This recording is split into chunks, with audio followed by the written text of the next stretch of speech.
Look at this looks really cool. Ooh, nice. Look at all that destruction effects and everything, nice. I'm really happy. It's going to take more than that to catch up with the opposition's scores today.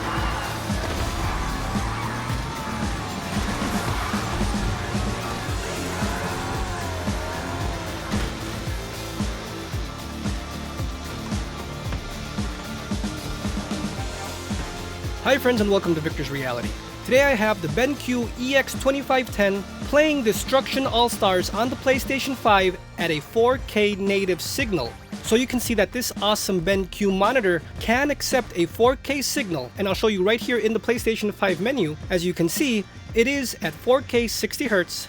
No issues whatsoever. Now this monitor is a 1080p monitor, but it's taking the full fat signal of 4K and displaying it at 1080p. You get much more information, much more graphical effects that the PlayStation 5 can handle, but of course displayed at 1080p. So let's play this awesome game. This is one of my favorite characters. We selected the Tokyo level on Mayhem as it's a battle royale destruction game. This is my favorite mode of all the modes. And let's check out how this BenQ can handle this game. And during the gameplay, I will be giving you my opinion on a wide variety of monitors. When I play this and I think of the other ones, I'll give you my opinion so you can see where I'm coming from and why I rate this monitor one of the best mid-range budget monitors out there currently on the market today.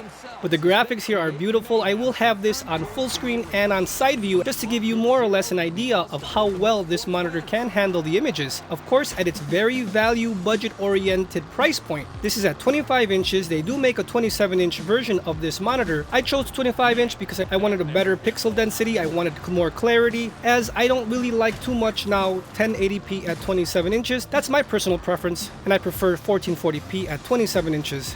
Or 4K, and of course 32 inches would benefit from the 4K once they start making more of those monitors available to everyone. But you can see how beautiful this game is. It just reminds me of Destruction Derby or Demolition Derby on the PlayStation. Looks beautiful, plays a lot similar to it. And why there's just a bunch of cars and it's just a battle royale destruction. Destroy them, get as many points as possible. Every character has its special moves. As you can see, I love this character. This is really cool. But the graphics are really amazing. Once they zoom in close by when you actually destroy a car, you'll see it in a bit. It looks beautiful. And the physics here are crazy. Of course, brought to you by the AMD Ryzen processors. That's what enables us to have these pretty, look at that. Ooh, beautiful. Look at that. Mm. Yum, yum, yum, right? But this game is amazing. Awesome value. Look at this. This looks really cool. Ooh, nice. Look at all that destruction effects and everything. Nice. I'm really happy. And this is free. That's the main thing. This was supposed to be a launch title. But for whatever reason, either Sony decided that this game wasn't worth $59.99, or they thought, hey, let's give more value to the customer. Which everyone can have their opinion on which is which, right? And which one they went with. But I love this game. It's free, and it's good to have these games so you can display it on your PlayStation 5. I hope you all got your PS5s. Those things have still been out of stock for so long. I hope everyone gets it, but this is a game that you can get and looks beautiful. If you don't even have a PlayStation 5, but you have a PlayStation 4, remember you can always go in and select and add these games to your library. Even though you don't own the console, you can still add it to your library. So when you do get a PS5, you'll have it there waiting for you in your waiting to be installed library. So don't forget, you can do that. But everything runs smooth, everything is beautiful. This game is really eye-catching, eye-popping. And this BenQ EX2510 can handle it with no issues whatsoever. I have this on color vibrance at 12. That's what you're currently seeing on screen right now. I think anything above 14 is just too much. It just looks too saturated, but fake saturation. Not a nice colorful pop saturation, but really yucky, muddy. It's just too much color and it just looks fake. That's why I prefer 11, 12. 10 is good, but when you compare this monitor to my other LG, Samsung monitors, I do prefer to add a little bit of color. As remember, with console, you cannot do something like the NVIDIA control panel where you can add color, vibrance, brightness through the NVIDIA control panel Through software, you can't do that if you connect the console to this monitor. You can only control what is available on board at the monitor menu level. And if you do want contrast pop, you can on the PlayStation 5 select HDMI full. You might not want that because of the black crush, but I don't have a problem with that. It makes the image pop with so much contrast. And again, you know how I like my monitors here, how I like my images. I prefer color, pop, vividness, vibrance. That's my personal preference. Everyone else might like more neutral tone, calm down look. I mean, I don't want to play that way. But everyone has their own preferences. And the good thing is this monitor can handle that color vibrance pop if you add the color vibrance in the monitor menu settings. Just add it to 12 to have an awesome image. Also, you can, again, like I said, in the HDMI in the PlayStation 5, select full if you want that contrast pop. Just do it. Leave it on full or auto and you'll see what I'm talking about. And just keep enabled whichever you like. But I always have mine to get the most vivid color pop image possible. I do that with all my monitors. You know what? Except the Samsung Odyssey G7, because it has that black equalizer that's so powerful at 10, 11, 12, and cinema at 13, I don't need to do that on the Samsung Odyssey G7. So that's the power of an awesome VA panel with its awesome TV-like power of the vivid image vividness. I don't need to select the HDMI to full. I just leave it on auto and it just works and it looks beautiful. And if I do put it on full, or I do on the Xbox put it at sRGB, it does make the picture too dark, too much contrast. So the software on the monitors is very important, and the Samsung Odyssey G7 has very, very powerful onboard controls, because when you actually change that black equalizer, you can tell the difference immediately.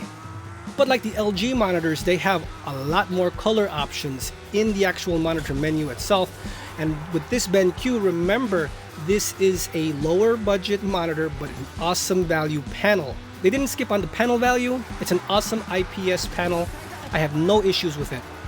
And you know, speaking a little bit more about the monitor softwares, unfortunately the Dell and all the Dell monitors, the S3220, the S2721, and the HDF and DGF variants, they do have very limited EDID software, color options, signal options, all that.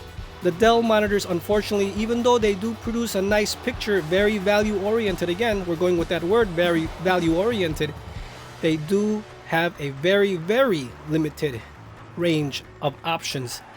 And I hope Dell does improve that in these new 2021, 2022 panels, because all they gotta do is have better software and they can compete with anyone, with LG, with Samsung.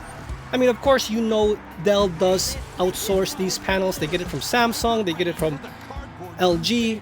I never thought Dell would get LG panels, but because the LG nanotechnology is so amazing, the S21 DGF does incorporate the LG nanotechnology.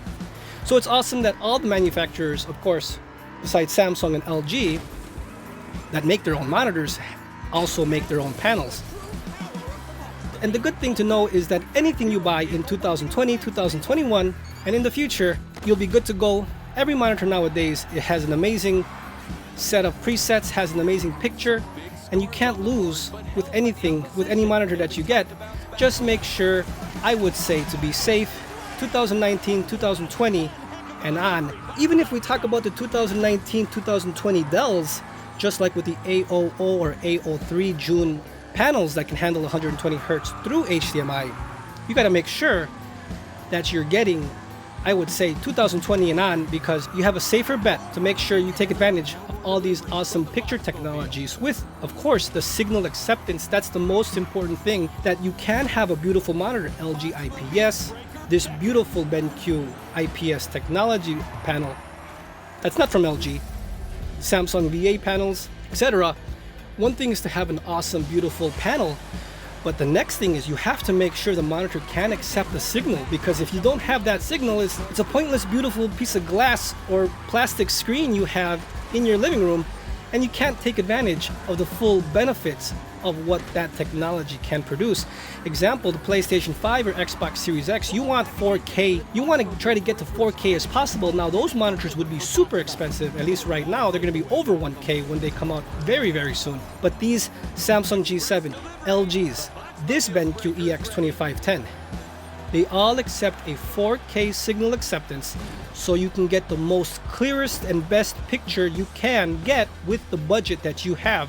And I have no complaints playing PlayStation 5 or Xbox, again, or PC on this monitor, and it's very value budget oriented. And this monitor I think is perfect if you want to have like a LAN party, if you want to have a whole bunch of monitors, you want to play Halo on the old Xbox, you want to play it on 360, whatever, older consoles, because it's a smaller monitor so it won't look that blurry, if that makes any sense. The bigger you go, the more blurry it would get, because those games of course were made with lower resolutions in mind. But if I would ever do a LAN party, if I would ever have a contest, or just wanted a cool, hey everyone, let's all hang out, I would get 3, 4, 5 of these side by side.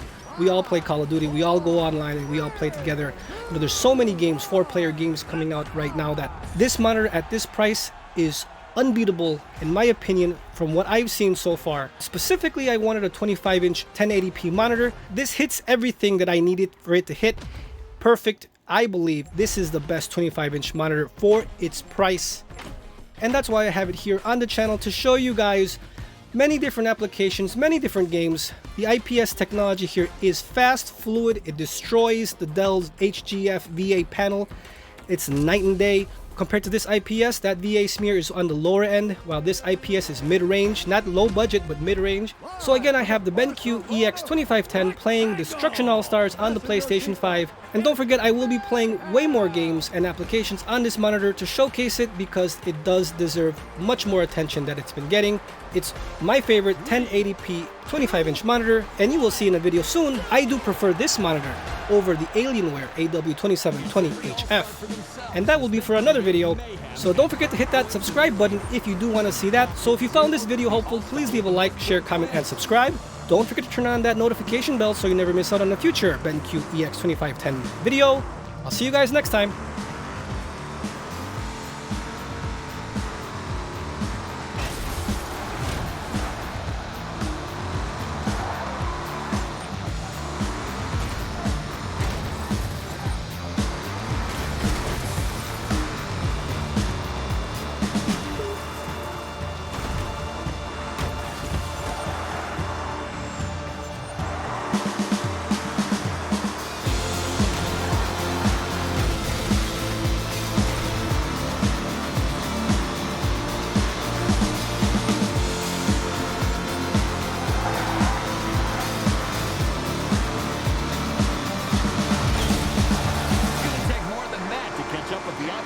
Scores today.